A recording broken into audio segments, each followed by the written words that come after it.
Kerinci, etnik tertua di dunia. Kegagalan literasi. Assalamualaikum warahmatullahi wabarakatuh.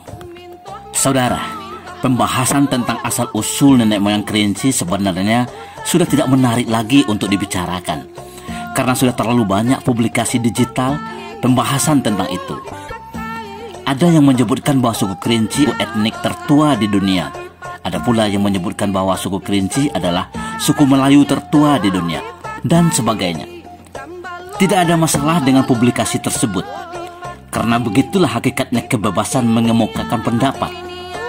Namun ketika informasi yang tidak jelas kebenarannya itu dijadikan bahan pembelajaran resmi untuk anak sekolah dasar yang disalin utuh, copy paste dari sumber yang tidak jelas pula kapasitas, kredibilitas dan integritasnya tanpa pencernaan, ini adalah masalah serius. Hal ini tidak hanya akan merusak pemahaman anak-anak kita tentang leluhur suku Kerinci, tapi juga akan mengganggu iman anak-anak kita yang masih suci, fitrah.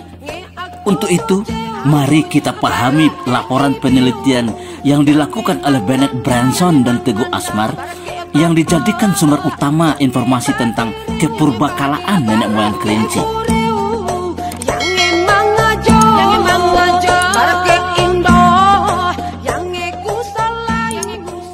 Semua publikasi yang memaparkan tentang kepurbakalaan nenek moyang Kerinci berhulu pada laporan penelitian yang dilakukan oleh Bennett Branson dan Teguh Asmar yang berjudul Prehistoric Investigation at Tianko Panjang Cave, Sumatera, yang terbit di jurnal Asian Perspective edisi ke-18 nomor 2 tahun 1975.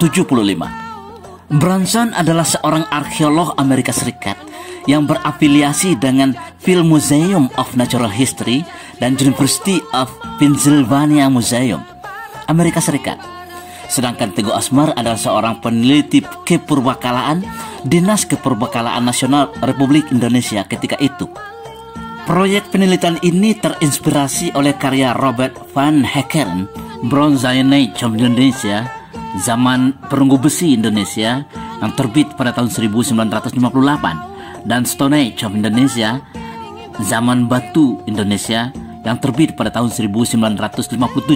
Kedua karya Heckern ini memuat informasi tentang situs-situs kepurbakalaan Indonesia, termasuk Sumatera, sehingga Branson tertarik untuk lebih mendalami situs-situs kepurbakalaan di Sumatera. Penentuan lokasi penelitian didahului dengan survei pada 20 lokasi di Pulau Sumatera yang diduga menyimpan sisa-sisa kehidupan purbakala. Namun setelah melakukan kajian kepustakaan, lokasi penelitian mengerucut kedua wilayah yang sangat mungkin merupakan situs purbakala. Wilayah Sumatera bagian utara dan wilayah tengah Pulau Sumatera bagian barat Provinsi Jambi. Dengan merujuk penelitian yang pernah dilakukan oleh Zuhairi pada tahun 1920-an sebelum Indonesia merdeka, lokasi penelitian akhirnya ditetapkan di Gua Tianko Panjang yang terletak di muara lembah Sungai Tianko dalam ulayat adat Kerinci Rendah, Kecamatan Sungai Manau, Kabupaten Merangin sekarang. Sebelum penelitian Branson ini, beberapa penelitian kepurbakalaan telah dilakukan di Kerinci, seperti di Lubuk Layang, Kebun Baru, Lolo, yang menemukan tinggalan kepurbakalaan yang semuanya adalah peninggalan zaman prametalik dan perunggu. Terus ke arah hilir, Karangberahi dan Bangko ditemukan benda-benda keramik. Namun tidak satu pun tinggalan tersebut menjustifikasi, membenarkan spekulasi penanggalan lebih awal dari zaman Pleistosen akhir. Dari 3 zona ekskavasi penggalian, bagian luar gua, 3 meter ke dalam gua, dan 20 meter ke dalam gua, temuan bermakna hanya didapatkan dari galian zona 3 meter ke dalam gua yang pernah juga diteliti oleh Zuhairi pada tahun 1920-an. Zona 20 meter ke dalam ternyata kosong dari peninggalan-peninggalan kepurbakalaan. Dengan demikian, Branson berkesimpulan bahwa penghuni Gua Tianko Panjang bekerja dan menyimpan perkakasnya di pintu masuk gua, bukan di dalam gua. Temuan yang paling banyak menarik perhatian masyarakat dan yang menghebohkan adalah hasil uji radiokarbon terhadap serpihan yang diperoleh dari zona 3 meter ke dalam gua tersebut. Hasil uji radiokarbon menunjukkan bahwa serpihan dari kedalaman 94 sampai 116 cm berusia 9210 sampai 130 tahun sebelum Masehi. Serpihan dari kedalaman 119 sampai 130 cm berusia 9580 sampai 1300 sebelum Masehi.